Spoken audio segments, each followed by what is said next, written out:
नौकरियों के मामले में को लेकर प्रदेश सरकार पर जमकर निशाना साधा।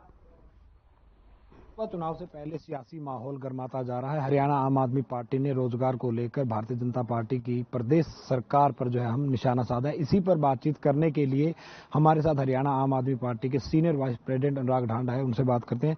सर, अगर हम सरकार की बात करें तो मुख्यमंत्री कहते हैं 6% बेरोजगारी है, पिछली सरकार के मुकाबले हमने ज्यादा नौकरियां दे रहे हैं। आप कह रहे हो कि रोजगार के मसले पर सरकार कहीं ना कहीं नाकाम रही है। मैंने तो आपको दिखाया तो कि 6 जनवरी 2023 को मुख्यमंत्री मनोहर लाल खट्टर जी ने कहा था कि 2023 में 50,000 रोजगार देंगे, 50,000 सरकारी नौकरी देंगे ग्रुप सी और डी की।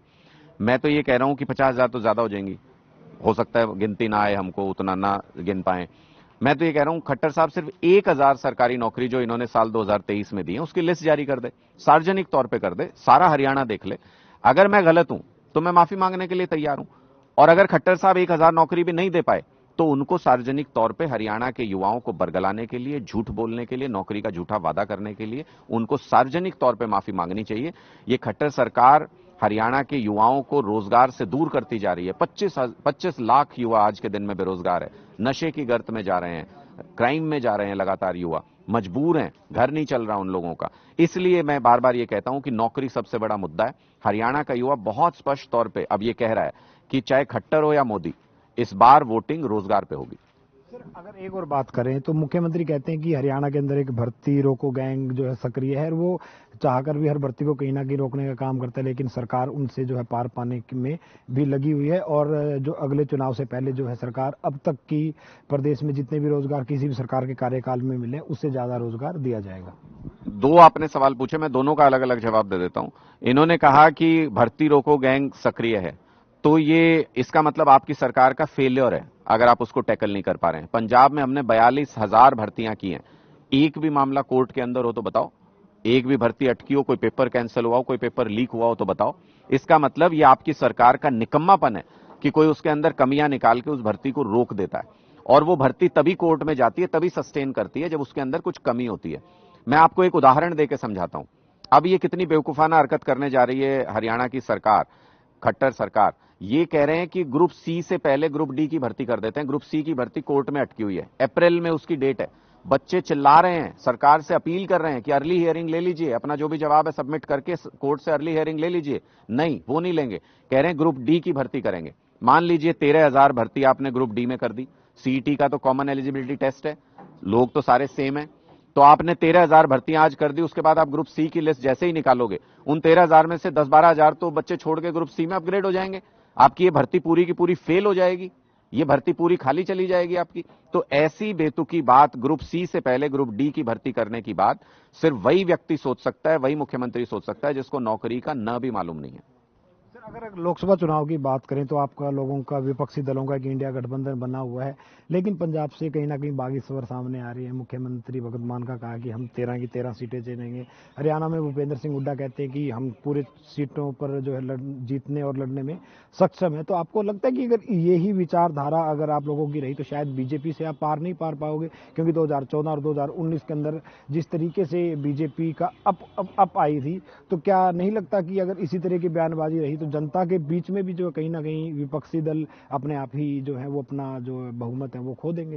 नहीं, देखिए बहुत स्पष्ट है कि स्थानीय लीडरशिप क्या क्लेम करती है वो उनका अपना क्लेम है, लेकिन इंडिया गठबंधन के बारे में जो भी बातचीत है कोऑर्डिनेशन कमेटी की, वो सेंट्रल लेवल पे चल रही है, केंद्र स्तर पे चल रही है। 2 राउंड की बहुत अच्छी बातचीत हुई है और हम बहुत होपफुल हैं, हम बहुत पॉजिटिव हैं इंडिया गठबंधन को लेके। हमें लगता है कि इकट्ठे इंडिया गठबंधन भारतीय जनता पार्टी को बुरी तरह हरा सकता है और लोकतंत्र और संविधान की रक्षा कर सकता है। जहां तक आपने कहां सीट शेयरिंग होगी, कहां नहीं होगी, कहां इकट्ठे लड़ेंगे, कहां अलग अलग लड़ेंगे, ये सारी बातें कोऑर्डिनेशन कमेटी में तय होनी है। जो भी निर्णय होगा हम उसका पालन करेंगे। दूसरी तरफ आपने कहा कि हरियाणा में कह रहे हैं कि हम तो सक्षम है अकेले लड़ने में, तो आम आदमी पार्टी उनसे ज्यादा सक्षम है। 10 की 10 लोकसभा सीटें हम हरियाणा के अंदर लड़ सकते हैं। वो कैसे सक्षम है कि पिता पुत्र दोनों हार गए थे? वो कैसे सक्षम है कि 14 में हारे फिर 19 में हार गए? वो कैसे सक्षम है कि वोट गैप जो है वोट शेयर का वो बढ़ता जा रहा है? अकेले अगर कांग्रेस इस बार भी चुनाव मैदान में जाएगी तो ये एक जमीनी हकीकत है, कोई भी जो राजनीति थोड़ी बहुत समझता है उसको पता है। अकेले अगर इस बार चुनाव मैदान में हरियाणा में जाती है कांग्रेस तो बुरी तरह हारेंगे, 10 की 10 सीट पे हार जाएंगे। इसलिए हमने ये सुझाव दिया कि हमने अपनी लीडरशिप को ये सुझाव दिया कि अगर हरियाणा में मिल के आम आदमी पार्टी और कांग्रेस गठबंधन करके चुनाव लड़े तो इंडिया गठबंधन बीजेपी को 10 की 10 लोकसभा सीटों पे हरा सकता है। सर, लोकसभा चुनाव से पहले एक बार फिर जींद जो है वो सेंट्रल धुरी जो है वो बनता जा रहा है। सभी पार्टियां जो है आएंगी, शुरुआत आम आदमी पार्टी कर रही है। पहले भी अतीत में बहुत सारी पार्टियां, सभी ने कहा कि जींद को सिटी ब्यूटीफुल, राजधानी और पता नहीं क्या क्या बात की थी। लेकिन एक बात जरूर है कि बरसात में जो है वो झील जरूर बन जाती है चंडीगढ़, कश्तियां नहीं चल पाती, लेकिन लोगों को झील जैसी फीलिंग आ जाती है। तो क्या कहें, इस बार जींद से क्या अनाउंसमेंट होंगे आपकी पार्टी की तरफ से? उन्हीं सारे झूठे वादों का हिसाब लेने जा रहे हैं जींद के अंदर, जो पिछली पार्टियों ने, पिछली सरकारों ने किए लेकिन निभाए नहीं कभी भी। जींद सेंट्रल प्लेस पड़ता है, हरियाणा के दिल की तरह है, और इसलिए जब महासभा करनी थी हमको पूरे हरियाणा की, तो हमने उस जगह को चुना। वहां पे पहली बार ऐसी अद्भुत रैली होने जा रही है हरियाणा के अंदर। किसी पार्टी ने 57 साल में शायद ऐसी अद्भुत रैली नहीं की होगी कि हरियाणा के एक एक गांव से, 7,000 गांव और 1,000 वार्ड, हरियाणा के एक एक गांव से लोग इसमें प्रतिनिधित्व करने के लिए आएंगे। मिनी हरियाणा इकट्ठा होगा जींद के अंदर, और जब मिनी हरियाणा इकट्ठा होगा तो उसमें बदलाव की आवाज को बुलंद करेंगे अरविंद केजरीवाल जी और भगवंत मान जी, और सब लोग अपने अपने गांव में वो संदेश लेके जाएंगे, बदलाव का आगाज होगा।